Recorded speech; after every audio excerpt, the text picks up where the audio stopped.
Hi friends, welcome to our channel. దేశవ్యాప్తంగా ration కార్డులు ఉన్నవారికి కేంద్ర ప్రభుత్వం అదిరిపోయే తీపి కబురు అందిస్తుంది. రాబోయే ఏప్రిల్, మే, జూలై నెలకు సంబంధించిన ఉచిత రేషన్ సరుకులను ఒకే మిడతలో పంపిణీ చేయాలని నిర్ణయించుకుంది. పశ్చిమాసియాలో నెలకొన్న ఉద్రిక్తతను, రాబోయే మండుటెండల దృష్టిలో పెట్టుకుని లబ్ధిదారులకు ఇబ్బంది కలగకుండా ఉద్దేశంతో ఈ నిర్ణయం తీసుకున్నట్లు తెలుస్తుంది.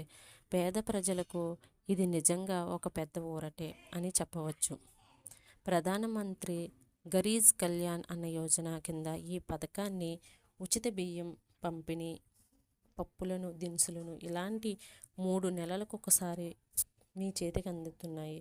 సాధారణంగా ప్రతి నెల రేషన్ షాపులకు వెళ్ళి లైన్లో నిలబడి అవసరం లేకుండా ఏప్రిల్ నుంచి జూలై వరకు కావలసిన సరుకులు కేంద్రం విడుదల చేస్తుంది. ఈ నిర్ణయం వెనుక కొన్ని బలమైన కారణాలు ఉన్నాయి. సాధారణంగా రాబోయే మూడు నెలల్లో ఎండల తీవ్రత చాలా ఎక్కువగా ఉంటుందని అంచనా వేస్తున్నారు. వృద్ధులు, మహిళలు ఎండలో ఇబ్బంది పడకుండా ఈ నిర్ణయం తీసుకున్నారు. మరోవైపు అంతర్జాతీయంగా యుద్ధ పరిస్థితులు, మన దేశంలో గోధుమ నిల్వలు ఎక్కువ పెరగడం వలన కేంద్రం ఈ దిశగా అడుగులు వేస్తుంది. వర్షాకాలంలో కూడా రేషన్ ఇదే పద్ధతిలో ఇవ్వనున్నారు.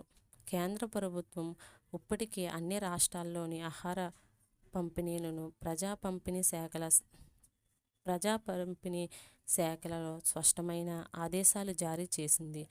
కేంద్రం నిల్వల నుంచి వెంటనే ధాన్యాన్ని సేకరించి ప్రజలకు అందించాలని ఆదేశించింది.